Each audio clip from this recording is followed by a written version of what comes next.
دا کم ځوانان ملګري چې ناست دي زه دوی ته هم دعوت فکر ورکوم د دې خبرې چې خپل فیسبوک خپل انسټاګرام خپل ټویټر خپل یوټیوب خپل ګوګلینګ دا د اسلام دپاره کوئ تاسو سره دا موبایل دی چاړه ده که د چا په ګېډی منډې او که پرې سبزي پرېږدې موبایل در لاس کې خدای درکړی سمندر ته به بند نه تړو اوس که چاته وایي موبایل مه ساته پوره جاښه جوړېږي که څوک یې اول نه دي ساتل پکار که ضرورت ني او که بهرحال یو سړي کې خامخا څه چینجي منجي وي نو بیا د اسلام دپاره استعمالوي بیا کم سے کم هغه چې کوشش کوي چې د اسلام دفاع دې پې کوي نو هغه هم د هغه خلکو د پروپیګنډې شکار شي نن د یهودو په لاس کې د تمامې دنیا میډیا ده نن د تمامې دنیا معیشت د هغې لاسو ته روان دي لګیا دی نن د تمامې دنیا حکومتونه عزتمندو د هغې سره دي راځئ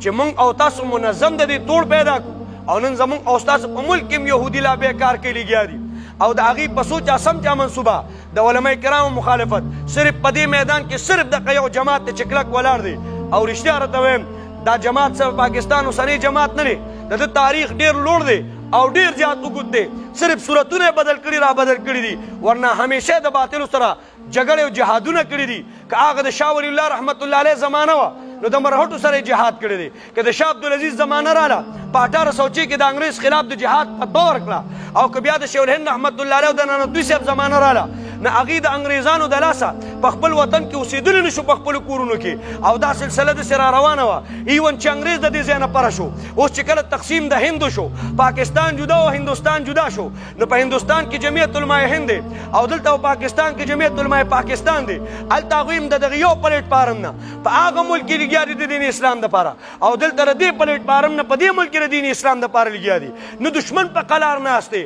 او نه مقابل په قلار ناست دی دشمن د دې ځای نه تللی دی خو خپلې غلطې پالیسۍ دلته پرېښي دي خپل غلط ټټوانې دلته پرېښي دي موږ دا وطن آزاد کې د اسلام په نوم خو صرف نوم یې د اسلام دی لا نظام او سیستم یې د اسلام نه دی موږ کوشش دا دی څنګه چې ملک اسلامي دی چې داسې انشاءالله آیین او دستور هم اسلامي کړو انشاءالله او د هغې دپاره مشترکه جدوجهد کوو روزې دا ځوانان دې مدارسو ته د تبلیغ